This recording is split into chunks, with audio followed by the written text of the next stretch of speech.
குறிப்பாக இங்கே வந்திருக்கும் ரசிக பெருமக்களுக்கு என்னுடைய முதல் வணக்கத்தை தெரிவித்துக் கொள்கிறேன். அவர்கள் இங்கே வரவழைச்சது வந்து படத்தினுடைய தயாரிப்பாளர் மன்சூர் சார் தான். அவருக்கு என்னுடைய நன்றியை தெரிவிச்சுக்கிறேன். உங்களை எல்லாம் சந்திச்சு ரொம்ப நாள் ஆகுது. இன்னைக்கு மறுபடியும் உங்களை பார்க்குறதுல ரொம்ப மகிழ்ச்சியாக இருக்குது. சூப்பர் ஹியூமன் சாகான்னு போட்டிருக்காங்க. என்னை பொறுத்த வரைக்கும் சூப்பர் ஹியூமன் சூப்பர் மேன் அப்படிங்கிறவங்க யாருன்னா, திரையில வீரத்தை காட்டுறவங்க சூப்பர்மேன் கிடையாது, தரையில வீரத்தை காட்டுறவங்க தான் சூப்பர்மேன். அப்படி தரையில வீரத்தை காட்டின ஒரு மிகப்பெரிய சூப்பர்மேன் தேசிய தலைவர் மேதகு பிரபாகரன் அவர்கள். அவர் தலைமையில் நடைபெற்ற தமிழீழ விடுதலை போர் சர்வதேச வல்லரசுகளின் தவறான புரிதல்களால், மிகப்பெரிய சூழ்ச்சியால் ஒடுக்கப்பட்டது என்று கூறுவதை விட பின்னடைவு ஏற்பட்டது என்று தான் நான் கூறுவேன். ஏன்னா என்னைக்காச்சும் ஒரு நாள் தமிழ் ஈழம் வளர்ந்தே தீரும், அது காலத்தின் கட்டாயம். இன்னைக்கே இதை பற்றி பேசினா, இன்னைக்கு மே 17 முள்ளிவாய்க்காலில் நடந்த இனப்படுகொலை நடந்த நாள். அந்த போராளிகள் அனைவருக்கும், தமிழ் உறவுகளுக்கும் என்னுடைய வீர வணக்கத்தை கூறிக்கொண்டு இந்த உரையை துவங்கலாம் என்றிருக்கிறேன்.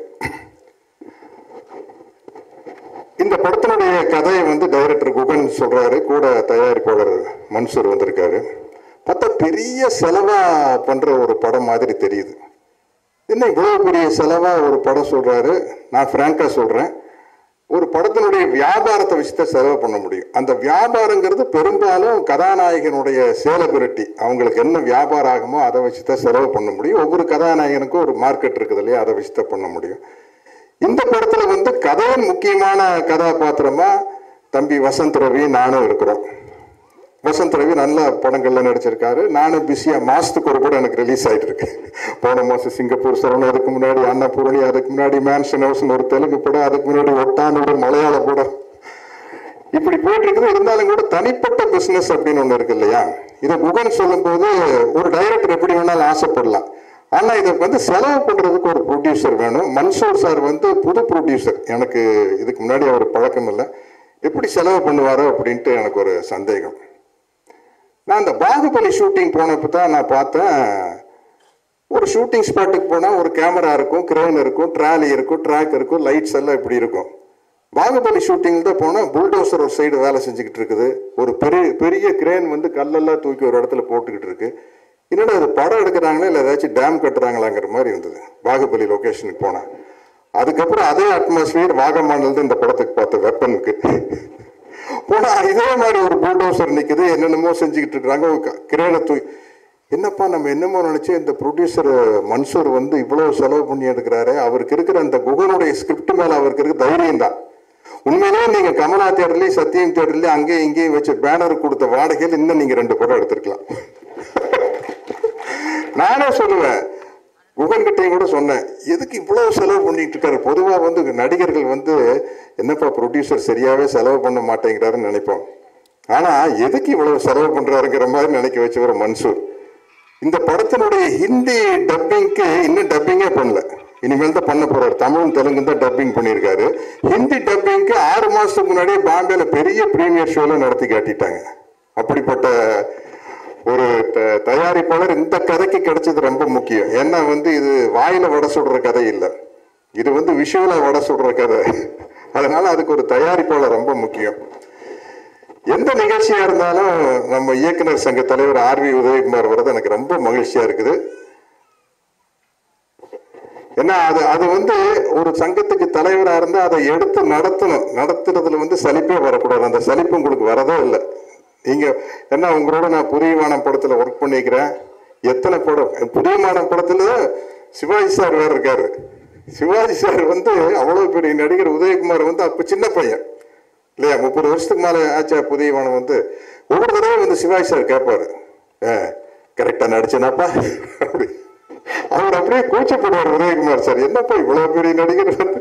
அவர் அப்பதான் நானும் அவரும் ஒரே காலேஜ் ஜூனியர்,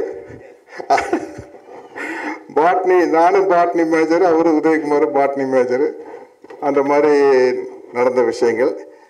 ஏதாவது என்னுடைய நண்பர் விஜயகாந்துக்கு எத்தனையோ பாட்டுகள் இருக்குது, ஆனா அந்த ஒரு அருமையான பாட்டு எழுதுனது வந்து உதயகுமார் தான்.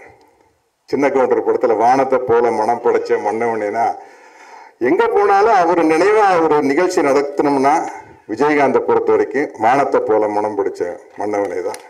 அதுக்கு உங்களுக்கு நான் என்னுடைய நன்றியை தெரிவிச்சுக்கிறேன். இந்த வெப்பன் ஷூட்டிங் போனா எல்லாரும் வந்து பாடி பில்டர் இருக்கிறாங்க. என்ன தவிர வசந்த் ரவி சட்டையை கழட்டினா 6 பேக்ஸ் வச்சிருக்காரு, ராஜீவ் பிள்ளை சட்டையை கழட்டினா 8 பேக்ஸ் வச்சிருக்காரு அவரு. அது இங்க ஒரே சிங்கிள் பேக் தான். அவ்வளோ ஹார்டா ஒர்க் பண்றாங்க. ஆனா நம்ம ஸ்டண்ட் மாஸ்டர் சுதீஷ் வந்து ரொம்ப அவர் எனக்கு நம்ம புரியவான எல்லாத்துலேயும் ஒர்க் பண்ணியிருப்பார். எல்லாம் அப்போ வந்து விக்ரம் தர்மா, சூப்பர் சுப்பராய மாஸ்டர் கிட்ட எல்லா படத்துலையும் அவர் சுதீஷ் ஒர்க் பண்ணுவார். அந்த எக்ஸ்பீரியன்ஸ் அதனால வந்து எங்களை எல்லாம் ரொம்ப கஷ்டப்படுத்தின மாஸ்டருக்கு. சூப்பர் சுப்பராயன் கிட்ட எல்லாம் ஒர்க் பண்ணிட்டோம்னு வச்சுக்கங்களேன், எங்கே வேணாலும் போய் சண்டை போட்டுடலாம், அப்படிப்பட்ட மாஸ்டர். ஆனால் இன்னைக்கு சுதீஷ் வந்து எங்களை கஷ்டப்படுத்தாம நம்மளுடைய வயசையும் சைஸையும் மனசில் வச்சுக்கிட்டு அதுக்கு தகுந்த மாதிரி நோகாமல் நோம்பி கும்பிட்ற மாதிரி ஒரு படம் பண்ணியிருக்காரு. ஆனால் இந்த படம் பாருங்க, விஷுவலாக பார்க்கல அவ்வளோ பிரமாதமாக இருக்கு. ஏன்னா இனிமேல் எதிர்காலத்தில் சினிமா வந்து இப்படி பெருசாக போயிட்டு இருக்கும். நான் எப்படி வேணாலும் ஒரு நடிகரை காட்டிடலாம். இப்போ பாகுபலியில் நடிக்கையிலேயே நான் இதே வெயிட்டு தான். ஆனால் இந்த கட்டப்பாறை அப்படி இருந்தது காரணம் இங்கே பேடு கீடெல்லாம் வச்சு நம்மளை அப்படி ஆக்கிட்டாங்க. இப்போ பாகுபலி அனிமேஷன் இன்னைக்கு ரிலீஸ் பண்ணுறாங்க, மே 17 கார்ட்டூனாக பண்ணுறாங்க. கட்டப்பா இன்னும் மசூல் எல்லாம் அதிகமாகி போச்சு. அதில் அவன் ஆர்னால்ட் ஷ்வார்ஸ்நெகர் சில்வஸ்டர் ஸ்டார் லெவலுக்கு இருக்கிறாப்புல. அப்படி இது கூட இந்த படம் கூட இந்த மாதிரி படங்கள் ஜெயிச்சிருச்சுன்னா எதிர்காலத்தில் வந்து இந்த ஸ்பைடர் மேன் மாதிரி, சூப்பர் மேன் மாதிரி, என்ன ஹல்க் இது மாதிரியெல்லாம் ஒரு ஃப்ரான்ச்சைஸ் ஆயிரும். அந்த ஃப்ரான்ச்சைஸ் ஆயிருந்தா காலம் பூரா அது இருந்துகிட்டே இருக்கும். அந்த காலத்தில் ஒரு சைனீஸ் படம் வந்தது. அந்த சைனால ஒரு மன்னருடைய குழந்தை வந்து அவங்க இளவரசனா இருக்கையில அந்த மன்னராட்சியெல்லாம் போய் அங்க பொது உடைமை சமுதாயம் வந்துடும். வந்ததுக்கு அப்புறம் இவன் எங்கேயோ போய் எல்லாம் வந்ததுக்கு அப்புறம் அங்க டூரிஸ்டா கூப்பிட்டு போய் அந்த அரண்மனையை காட்டுவாங்க. அதில் இவனும் போவான். போனா அங்க எக்ஸ்பிளைன் பண்ணுவான், இங்கதான் இளவரசர் விளையாண்ட இடம் அப்படின்னா அவன் நின்று வேடிக்கை பார்த்துருப்பாத. அவன் பெரிய ஆள் போய் திரும்பி வருவான்.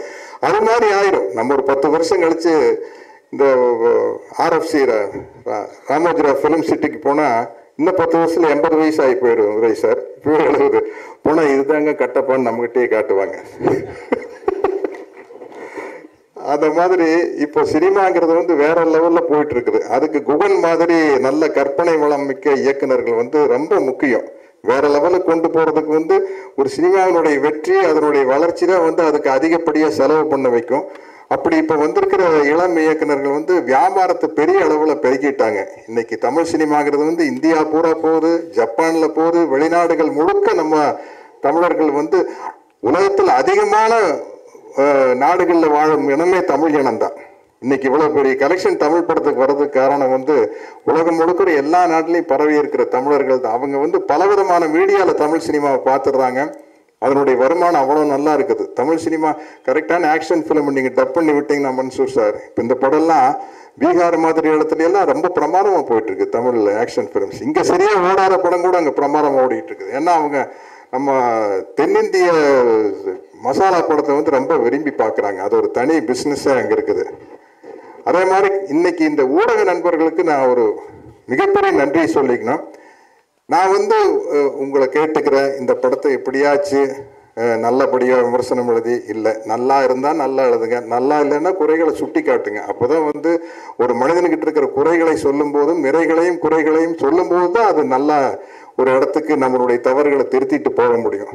அதெல்லாம் வந்து ஊடக நண்பர்கள் வந்து நியாயமான முறையில் எல்லா படத்துக்கும் ஆதரவாக இருந்தால் போதும். ஏதோ நாங்கள் செலவு பண்ணி நடிச்சிட்டோம், நாங்கள் சம்பளத்தை வாங்கிட்டு இருக்கிறதுக்காக நீங்கள் வந்து புகழ்ந்து பேசணும்னு அவசியமே இல்லை. அது ஊடக தர்மமும் கிடையாது. அதனால உங்கள் மனசுக்கு தெளிவாகப்பட்டதை எழுதுங்க. நான் அப்படித்தான் பேசுவேன். ஏன்னா பல பேர் நம்ம சினிமாக்காரங்க பேசல இந்த படத்தை பற்றி எப்படியாச்சுங்களையே ஒரு பொய்யில் ஆகி போகுதில்ல. எப்படியாச்சும் நல்லா இருக்குன்னு எழுதாதீங்க, நல்லா இருந்தால் நல்லா இருக்குன்னு எழுதுங்க. அதுதான் எனக்கு நான் உங்கள்கிட்ட எல்லாம் கேட்டுக்கிறது. எனக்கு இந்த படத்தில் 2 ஹீரோன்னு நான் நினைக்கிறது வந்து ப்ரொடியூசர் மன்சூர் சாரும் டைரக்டர் குகனும் தான். அப்புறம் அதே மாதிரி உண்மையாதான் சில படம் வந்து சில படம் நடிகர்களை வச்சு ஜெயிக்கும், சில படங்கள் வந்து கதை வசனத்தை வச்சு ஜெயிக்கும். உதாரணத்துக்கு எடுத்தால் அந்த கால KS Gopalakrishnan sir, V Sekhar sir படம்லாம் வந்து கதை வசனம் இதை வச்சு ஜெயிச்சிருவாங்க. ஆனால் இன்னைக்கு இந்த படம் வந்து இது டெக்னிக்கலை ஜெயிக்குன்னா இந்த படத்தினுடைய ஆர்ட் டைரக்டர், CG ஒர்க் பண்ணவர், அந்த AI ஒர்க் பண்ணவர், இந்த படம் எப்படி வரும்னு எப்படி வந்திருக்குன்னு எனக்கே வந்து படம் பார்த்ததுக்கு அப்புறம் தான் கண்டுபிடிக்க முடியும். ஏன்னா நான் எப்பவுமே சொல்லுவேன், மக்கள் திலம் எம்ஜிஆர் காலத்தில், நடிகர் திலம் சிவாஜி சார் காலத்தில் 75% கதை, 25% மேக்கிங். அதுக்கப்புறம் எங்கள் காலத்தில் நான் விஜயகாந்த் சார்லாம் நடிக்கல, 50-50 ஆகி போச்சு. இப்போ உதயகுமார் சார் மாதிரி ஆளுங்க, பி வாசு, மணிவண்ணன் எல்லாம் வந்து கதை சொல்லல, இந்த இடத்துல சிரிப்பாங்க.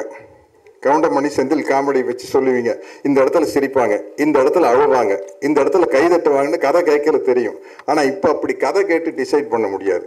இப்போ எல்லாம் ஃபர்ஸ்ட் காப்பி வரும்போது தான் ஒரு படம் இப்படி இருக்கும் அப்படிங்கிற மாதிரி ஆயிட்டு வருது சினிமா. அது ஒரு நல்ல ஆரோக்கியமான விஷயம்தான். ஏன்னா டெக்னிக்கலாக வளர்ந்துட்டு வரும்போது உலக சினிமாவோட நம்ம போட்டி போட முடியும்.